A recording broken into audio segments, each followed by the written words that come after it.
happening, guys? It is Thursday, the 28th. We have a workout named after the one, the only, the man, the myth, the legend, Dennis Rodman. Inarguably the greatest rebounder of all time. That's all he was really good at, and he was fantastic at it. And the workout today, we actually have 4 rounds to go over. This isn't a format that you guys have seen before. I believe 3 weeks ago. We've done it a couple times. It's pretty fun. It kind of has you chasing your rest every round. So let's talk about the format, and then we can talk about the movements a little bit too. So we've got 4 total rounds. You're going to do 2 rounds of this and 2 rounds of this. Each round is going to be 5 minutes long at max.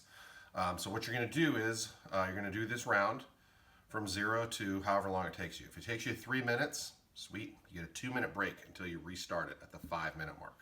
Then at the 5-minute mark, you're going to do this again. If it takes you 3:30, sweet, you're going to mark down 3:30 and you're going to rest for 90 seconds. Then at the 10-minute mark, you will begin on this side. It's all the same stuff. All it is just flipped order. So should be not too difficult other than just a different stimulus on where you're going to put your energy at the beginning and the end.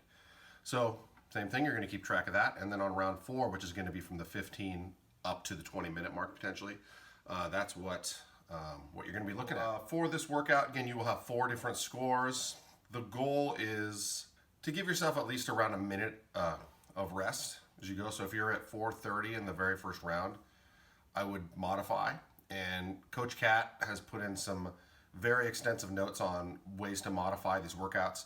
If you only have 1 dumbbell, if you have a barbell, if you have a jug, or if you have literally 0 equipment, she has modifications for everything. So please make sure you look at those. I'm just going to go over what the movement standards are for kind of the RX way of doing things. And then, if you have any other questions, it's again going to be in those notes. I went through everything pretty thoroughly, and I can't imagine that anybody can't find a way to get this workout done. So the workout over and back hops.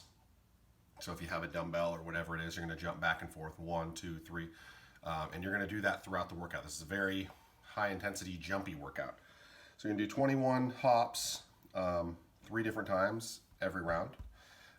We also have thrusters as a movement. Now for the thruster, it's supposed to be a weighted thruster. So whatever you got, put it overhead. If you only have 1 dumbbell, that's fine. I would just do 1 round with the right and 1 round with the left. And then when we go to this other side, do 1 round with the right and 1 with the left. If you have 2 things, great. Or if you have a barbell, even better, I guess, in my opinion, but that's up to you because dumbbells, thrusters are hard, or a jug. And I believe we have some body weight variations also listed in the notes if you don't have anything. Clean and jerk. Something's going to come from the ground, then up to overhead. So the clean and then the jerk portion is going to be from shoulder to overhead. So that's the big difference between snatch and a clean and jerk. Clean and jerk is going to take a clean, a break. Not for very long, but then it's going to go up overhead, over and back. And then we have something called the devil's press. Now, typically a devil's press is done with 2 dumbbells. And the easiest way to think about it is you have dumbbells, and you're going to essentially do a burpee with it. You're going to go down to the ground. So we're going to do a push-up type motion. Chest is going to touch the ground. You're going to pop up out of that burpee. And instead of jumping and clapping, you're bringing those dumbbells or whatever it is. A lot of times people will try to kind of use a hip drive like you do with a kettlebell, because you just pop up like this and swing it up overhead to lockout. That is a devil's press, and it is an aptly named movement. So, single arm one is fine. I do believe that it is harder than a burpee. So the non-body weight I specifically remember was a burpee broad jump. Do a burpee and take a big long jump. That's probably going to be what I think is a great modification if you don't have 2 things that you can come down with. Otherwise, you're doing a burpee and then you kind of have to grab something and pull it back up. So I'll leave it up to you. However, please make sure that you do a practice run, because you don't want to waste a whole bunch of time on a movement that you haven't ever had the opportunity to play with a little bit. So add it into your warm-up or try it out before you get going. So these are the movements for the first 2 rounds.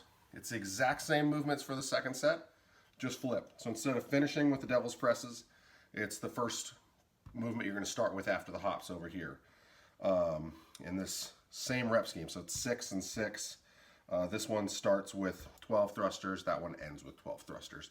And in the middle, we keep the 9 clean and jerk. So Fun workout, got 20 minutes total. Got a little 20-minute playlist from our very own Coach Clark, which we're adding to the mix. Please take a peek at that. We have Live with Coach Cat, and then on top of that, be sending out an email for any of you guys interested in having a rower at your house. We've got some extra ones at the gym since we're not open when we're hoping to. Want to share what we got, maybe a couple other items too. But first, let's get those rowers out to some people who need a little bit of a boost and would enjoy having one at their house. Hope you guys have a great Thursday workout. Dennis Rodman, kick some butt.